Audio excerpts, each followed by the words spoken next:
When there's something strange in your neighborhood, who you gonna call? Me? I'd call my boys home because they're probably behind it. You probably had a different answer.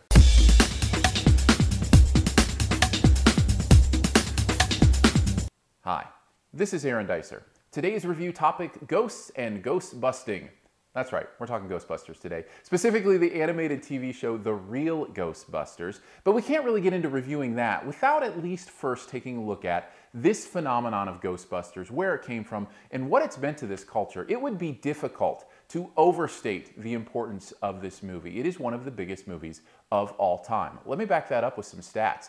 The money that this movie made, it was #1 at the box office for 5 weeks in a row when it came out. The money it made in those times put it in the top 10 money-making movies of all time. And in fact, if you adjust for inflation, that whatever it was, $240 million it made then, is now $560 million in today's dollars, meaning it would still be in like the top 35 money-making movies of all time. This was a successful film, not just making money, but the critics loved it too. Roger Ebert came out for it, and it's really interesting considering it's a comedy, and usually critics, well, they aren't all that behind comedies, but this one they got behind.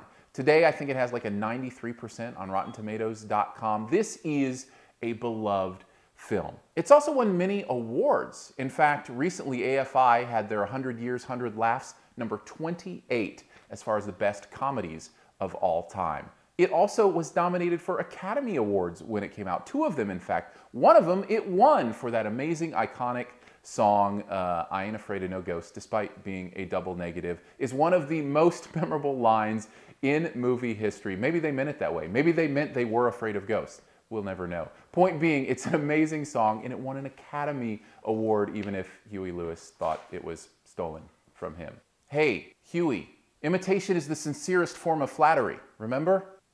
Anyways, add it all up and you've got one of the most impactful movies of all time. In fact, many 80s kids like myself would probably put it right at #2 behind Star Wars as the most influential movie of that era. And of course, that's shown in all the merchandising, the inevitable sequels, and of course, the cartoon, The Real Ghostbusters, which brings us to the review for today. But not being necessarily an expert in kids' cartoons myself, I thought I could use a little help from my boys. Who am I gonna call? Yeah, the Dicer Boys. I don't know. Can you repeat the question?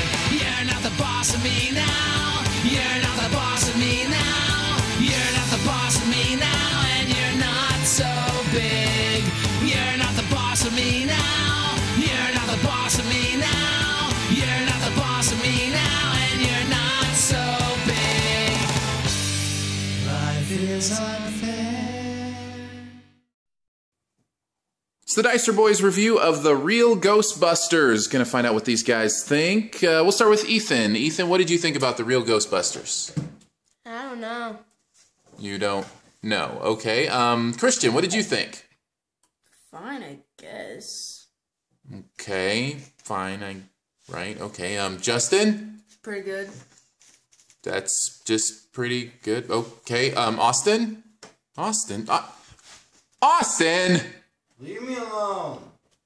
Okay then, guess this one's up to me. The Real Ghostbusters is the animated TV show that directly followed the movie Ghostbusters, well, a couple years later. 1986 is when it started airing on ABC. Ran for an eventual 7 seasons, though I only plan on reviewing the first one here because, well, that's all I had time to watch. It continues to follow our heroes as they bust ghosts in New York City and come upon new and even scarier beings that they must contain.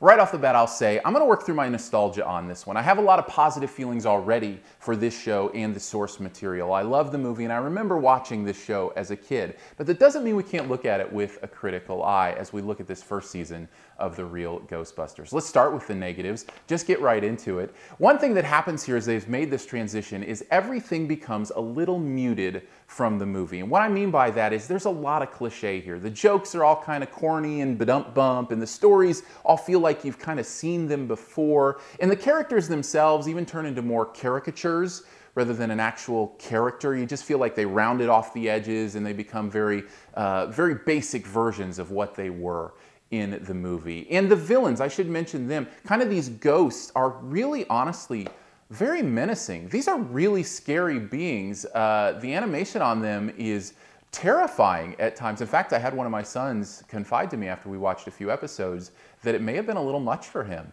That's how scary it was. Now, turning that negative into a positive, that also adds a sense of weightiness to these cartoons that you don't necessarily see in most cartoons. You really feel like something is at stake in these battles because of how menacing these villains are. And I think that does add something, at least as an adult. To me, that adds something to what's going on here. There's also much more to love about this. For one, the voice acting I think is really, really good in this, especially considering they had to kind of match what previous actors had already done. Of special note is Maurice LaMarche, who's one of my favorite voice actors. The guy is a living legend of voice acting. His credits are far too extensive to even list here, although I'll mention a few. G.I. Joe, he was many voices in that 80s cartoon. He was Brain from Pinky and the Brain in the Animaniacs show. I mean, that should be enough right there. Nope, but he also does Futurama. He's many of the voices in Futurama, in many video games, including Batman Arkham City, as well as many other TV shows, many other cartoons. He is an amazing voice actor, and it's really cool to hear him here as Egon. In fact, he mentions when he tried out for the part of Egon, they told him not to imitate Harold Ramis's voice, but to put his own kind of spin on it. He imitated Harold Ramis anyway, and he still got the job. That's how good he is. Also a voice acting note is Arsenio Hall is Winston. Who knew?